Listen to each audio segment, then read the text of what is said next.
Alright, hello everyone. Garrett here, aka Shrimp of Fury. I'm going to show you guys my newest map called Vortex. So we're going to do a quick little fly around here. It's a symmetrical map up in the skybox. This is my first budget glitch map, so there's more materials to work with than usual. Really fun process. But we'll start out at the red base once we get fully around, and we're gonna go through all the spawns, all the weapon spawns, power-ups, and go into some other objectives. Right now we have Slayer. So right here, this is the initial spawn for Slayer. So you'll have your teammate spawn. If you're doing teams of 4, you'll have 1, 2, 3, and then they'll either be there or there, whichever one's closer. But if you're doing teams of 5, you know, the other person will be right there as well. Right here, off spawn behind you, there is a gravity lift that can be used to get up to the top section. And then we'll go clockwise around. So this is red base. So in red base, there are a spiker and an SMG. They spawn 30 seconds. So for all you dual wielders out there, pick these up. Really good combo. And we have the overshield every 2 minutes. Down here, for callouts, we'd call this red tubes or red tunnels. This is still red side with the you know, the red columns, as you can see.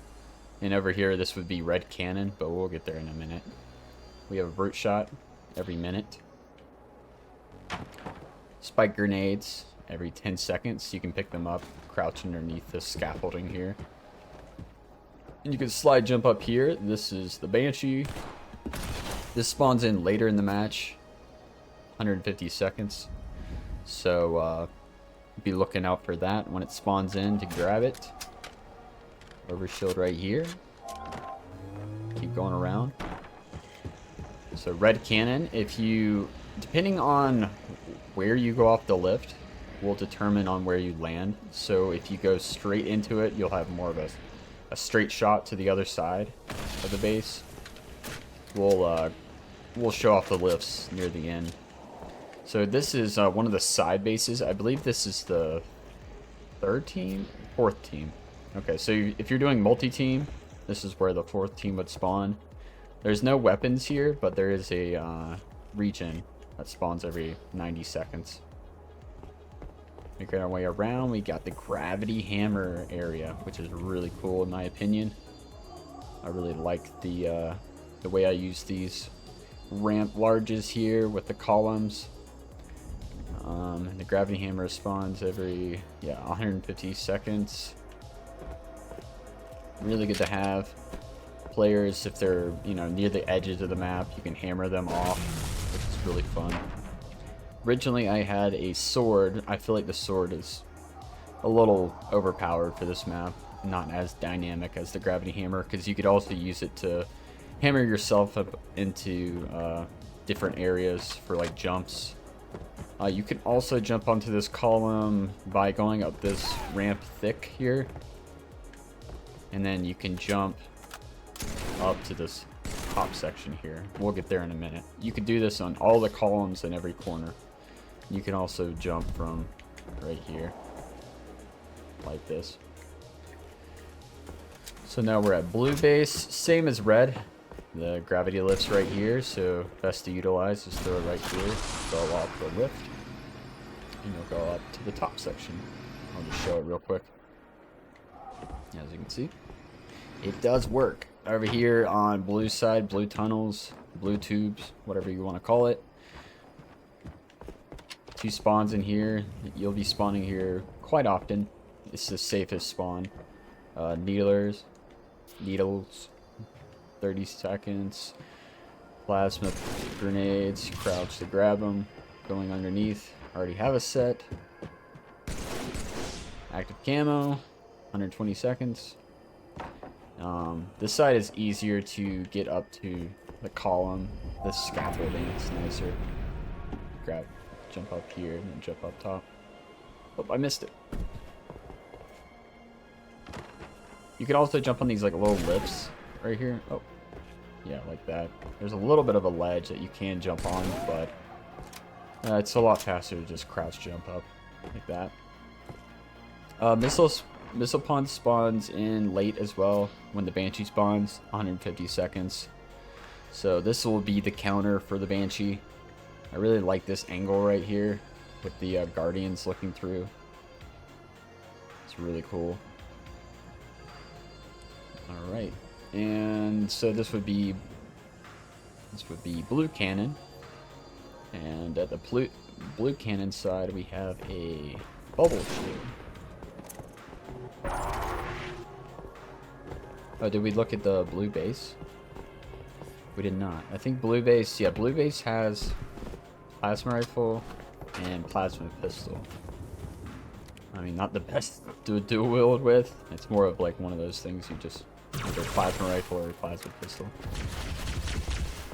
Alright, make your way over to blue lift here. You saw the bubble shield. Over here we have rocket side. Very interesting utilization of objects I did here. I didn't want it to be symmetrical to, you know, gravity hammer side. I wanted to be dynamic in a way that you can look over and know that it's a different section. This side has two large columns, and this has only one. That's the easiest way to identify, especially when you're in the center of the map. You can look like this. You don't see a column in the center here. You look across here, you see a column. You know this is rocket side. Rocket's 150 seconds, one spare clip. Really good to have on this map, especially once you get up in these top sections here. And then we're back to red base. So I'm going to show you guys the, I guess I'll show you the cannons. If you run into them from like this block here, you'll get more of a straight shot to the center. Custom power up. I just grabbed it. You can set it to whatever you want it to be. I'm in forage right now, so it just makes me run, I think, 150% faster for 10 seconds. But if you say you want to land on blue base, and you're coming from rocket side, so you grab rockets, you just run into it at an angle like this. It doesn't work all the time. It's kind of random. But that's kind of the fun of these lifts. Oh, there we go. So now I'm top of blue base here.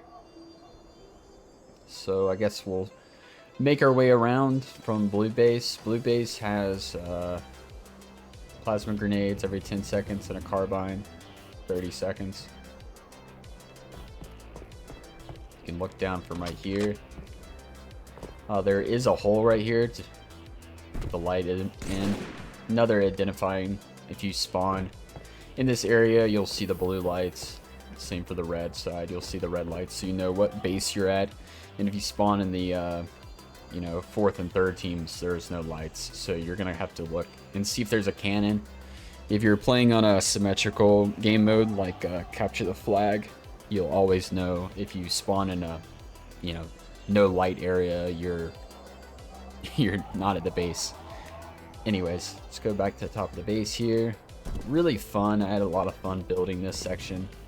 I like how the lights kind of square up with these arches here. I definitely took the longest time building this section, these little corners with the obelisk, block angle with the wedge corner was very crafty. Building this section. Then let's go clockwise, I guess. So you have to jump across to get to these other sections. We have done some playtesting, and there was blocked flats right here. I feel like it wasn't really necessary because there's times I was trying to look and shoot players right here, and typically, you know, it was blocking a lot of ability to use the upper section.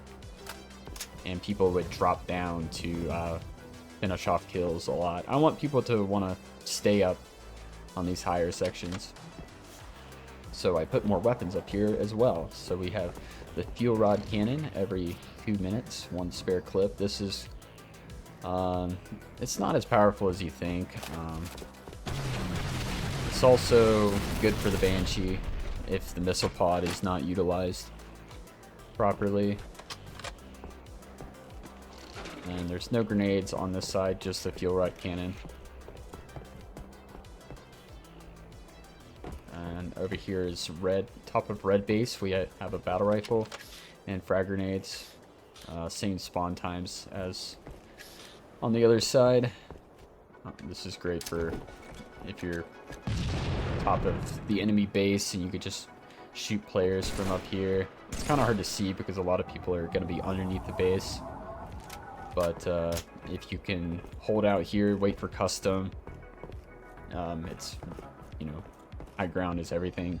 There are spawns in top of each of the bases, so you will spawn with your team if you're playing like capture the flag, or King of the Hill. You'll spawn with your team on the hills, unless you change the game mode. Over here we have shotgun side. Every 2 minutes, 1 spare clip. Really good to camp these corners around right here. Someone jumps across and they can't change their, you know, momentum. They just land, and there's no getting out of that. Obviously, waiting right here. If anybody lifts up, you can kick him out like that. Obviously, you guys know how to. Y'all know how to use a shotgun, I'm guessing. But we have really good sight lines of these outskirt areas with the hammer and rocket sides, so you can keep a peek out for when they're gonna spawn. Well, that seems fast. I mean, I must be yapping quite a bit. You can jump on these lights if you get like a gravity lift up here, which is kind of funny. Really fun jumps. You can jump like this up here if you're good. Let's try it again. Well, you can jump like this across as well, and then jump. And sometimes the lifts will land you on top of here, but this is really good to get like just surprise your opponent by jumping, instead of jumping straight across like this, utilizing the blocks like this and then shoot down on top of them. It's a really good play to have. And let's go down to the bottom section of the map. This is where it all started. It's not exactly how it was, but we got fusion cores, 90 seconds. Great when people are running around this tube here. Pop that, blows up both sides. So if someone's on the other side, it'll probably kill them there. Another gravity lift in the center. They all spawn 60 seconds, so there's, you know, a lot of opportunities to get up top now. Originally I think I set it to 2 minutes for the center one, and I had the outskirts ones to 90, but now I have them all to 1 minute. And the gravity lift originally was underneath this obelisk here, which was not easily seen for players, and that's why I don't think anybody really grabbed it as often. So right here I set it up. It's pretty easy to see. You can grab it. Best place to use it is still right here to get up top. You gotta be careful of this hole. I've fallen in this hole more than I should, and I made the map. But it makes for fun plays to like bait players to chase you, jump across like this. They'll try to do the same thing and maybe mess up their jump, fall down. I even had someone with overshield. I baited them with a melee, and then I jumped across like this. They meleeed me, but then like fell down into the hole in the process, which was really funny. And yeah, still in the bottom section. This is where the oddball will spawn. You won't even see the the little placement marker for not the marker, the little stand that the oddball will sit on, because I have it hidden underneath this grass really well. So only the skull like will be above the grass for you to grab, which I think looks really cool. I wish this was a little bit more flush with it, because there's a little bit of a pop-up like that, and that really annoys me, but better than having like a full circle around. I might change it. The problem is, if once I raise it up to be a full circle above the stones, this is the golf tee, if you don't know, just flipped upside down. If I have it above the stone, then it will like have you pop over on the opposite side. So I think I'd rather be the issue inside here than on the outskirts, than to be more of an issue for players. But it's not that big of a deal. But yeah, you can use the gravity lift right here and get up to the top section, or grab custom on the way up.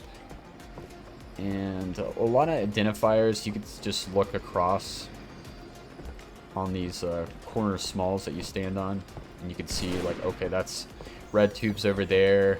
You can see across, you know, that's gravity hammer.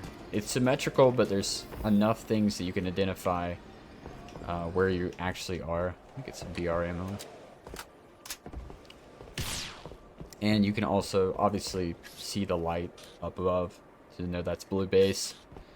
And if you're down below, you can look across and you'll see the columns, so you know that's blue base across. And then the same for the other side. Or red base. I purposely want it to be with symmetrical maps. It can be really easy when it's off spawn. It's hard to really know where you are, and you feel kind of lost, and you just run around and look for players rather than kind of making decisions on, you know, power weapons and placement. So that's why I try to make a lot of identifiers. Another interesting identifier. Each side has a different, for the lifts, have a different block. This is a ramp wide. And on the, so this was, yeah, red side. So at blue cannon side, this has a corner small for the back. if you needed to, you know, call it out by the, you know, corner lift, and then you got ramp lift. I don't know. I would just go by blue lift, red lift. But yeah, we've already done some play testing. I'm going to show like a 5-minute Slayer gameplay. The gameplay that I have was before I made some changes. This was a sword. There was, you know, blocks right here. But pretty much everything else is the same. Gravity lifts, I mean, yeah, they were placed a little differently, but the main core mechanics is the same. The power-ups were down here instead of up on these scaffolding. I think it makes for more interesting plays when it's up on the scaffolding. Like, two players are fighting each other and they see that it's up. They could, you know, ignore each other to try to see who can jump and grab it the fastest, rather than, you know, just a simple run into the power-up. And the weapons are a little bit different, since I put, there was, I think, a plasma pistol here instead of the fuel rod, and there was a mauler here instead of the shotgun. I just want to incentivize players to go up top more. It's just, I want people that know how to do jumps and get up top mid will have more of an advantage, because that's how it should be. It shouldn't be like you get up here and then there's nothing for you to use. We'll go into different game modes real quick. This is set up for Capture the Flag, Slayer, Oddball, King of the Hill, VIP, Juggernaut, Territories. I think that's it. Yeah. I mean, that's a lot of game types. That's all you really need anyways. Let's do King of the Hill, just so you guys can see the hills.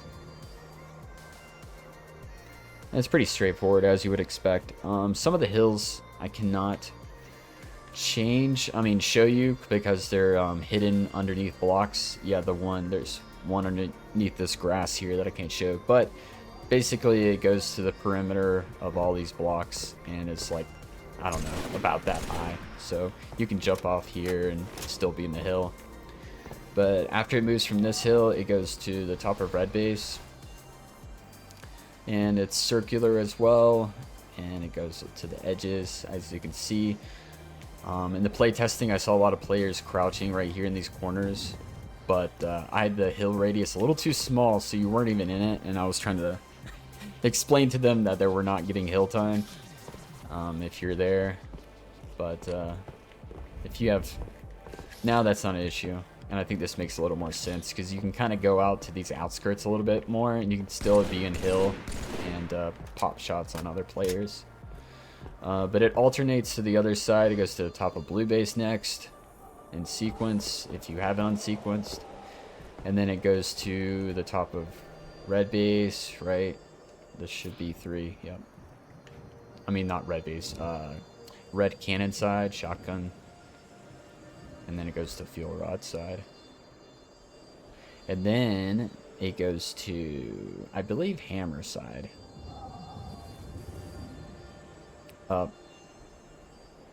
It's underneath that block. So that's one of the ones you cannot view. But it's circular. It goes to the, I think it goes halfway through this ramp here. And it goes through like halfway through this column as well. And it's very tall. It's a very tall hill. So you could be like up on top of this ramp and still be in the hill. And then it goes to the rocket side. Or you can see this one. I think this one. Yeah. And this one's a box. Just because this side's a little more boxy. But you can be up on this ledge behind here and still be in the hill. This is a very sneaky spot to be. And yeah, this is gonna be an interesting hill. We did do some some King of the Hill, but I had the hill move time to a minute, so we got enough points before the game could get to this hill. So hopefully on Wednesday we'll do some more play testing and have the hills move every 30 seconds instead of a minute. So we'll actually get to this hill. Maybe put the score to like 200 rather than 150. Let's go to capture the flag. Round over. But I think King of the Hill is the most fun game type because you can choose where you want players to battle out. Because you can have sections of the map. Like, there's not many battles happening here at Rockets because everyone's going to gravitate towards, to the middle of the map, like, naturally. Or, like, run straight to the other side. It's not really... If you don't see the rockets here, then there's no real point to go over here. But yeah, rockets was not spotted as much unless someone spawned right here and was walking and just caught it out of the corner of their eyes. And I kind of like that. Gravity hammer is a lot more noticeable because it has a larger opening that you can view it from. So you're walking like this and you can see that there's a large opening. Plus the hammer is very hard to miss. But yeah, capture the flag. Flag spawns right here and the capture is in the same spot as you would expect. Really good play to do is to pick up a gravity lift, throw it down, go top and mid with it. Pretty much once you get across here, if the enemy team does not have other players in position to stop you, it's going to be hard to take this person out because they could just like drop down. They're safe, get in there. And that's why I recommend doing five flags to win the game. And also you need to have your flag at home is another really smart thing to have on for this this map, because just capping alone would be very easy. And then it would just be a race of like who can get the flag the fastest over to the other side rather than, you know, battling it out to keep your flag at home. But yeah, I put a lot of time into this map. Maybe around like 60 hours. Like all I can think about is this map. I'm very proud of it, the way I've utilized the objects and the way it blows, and it really is a work of art, in my opinion. The way it plays out, it's really nice too. I've done some 1v1s, and that's even 1v1s, it's really fun. So that really says a lot about a map. But I love this center section so much. Just seeing multiple players just run by in different areas is really cool to see. I just love building something and imagining what players are gonna do, and then like actually seeing it, you know, unfold is just kind of magical to me. But yeah, this is Vortex. There's not really much else to say. We'll probably play it on Wednesday. I want to test out all the game types. Again, watch out for these holes. I can't stress it enough. These holes will get you, no matter. You can jump straight across through them too. That's a fun option to do with the flag. If someone's chasing you and you have the flag, jumping through here, that could throw them off and they jump into this hole. Which, so I have enough objects to fill this hole, but I think just a little bit of danger and something to outplay your opponent is worth it, in my opinion. Yeah, I'm just gonna leave you guys with the gameplay footage from a Slayer match. It's pretty short, so yeah, you guys enjoy. Slayer.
Ugh!